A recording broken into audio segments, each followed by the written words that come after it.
আমরা অনেক সময় দেখবেন অনেক রকমের ফ্যাশন ফলো করি, সেই ট্রেন্ডিং ফ্যাশনগুলোকে বেশ নিজেরাও অ্যাপ্লাই করতে পছন্দ করি।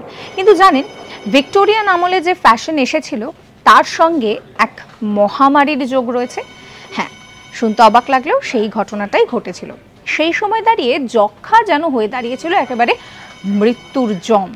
এবং সেই যক্ষ্মার জন্য যেটা হচ্ছিল, যে মহিলারা যক্ষ্মায় আক্রান্ত হচ্ছিলেন তারা ভারী জামা কাপড় পরতে পারছিলেন না, লং ড্রেস পরতে পারছিলেন না, তাই তাদের গাউনের যে পিছনের পোর্শনটা সেটা কেটে ফেলা শুরু হলো।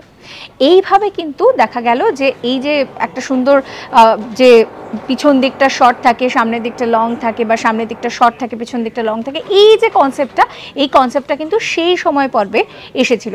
এবং শুধুমাত্র তাই নয়, কোমরটা ভীষণ সরু হতে শুরু করলো। এই যক্ষ্মাতে আক্রান্ত হওয়ার পর মহিলাদের কোমরটা ভীষণ সরু হতে শুরু করলো। সেই জায়গাটাকে ব্যালেন্স করার জন্য কোমরে কুচি দেওয়া শুরু হয়। এবং তার পাশাপাশি এই যে ছেলেরা সুন্দর বিয়ার্ড রাখে, সেই বিয়ার্ডও কিন্তু ওই সময় পর্বে দাঁড়িয়েই ফ্যাশনের মধ্যে ইন হয়েছিল। এরকম সমস্ত কন্টেন্টের জন্য সাবস্ক্রাইব করতে ভুলবেন না আজ তাক বাংলার ইউটিউব চ্যানেলকে।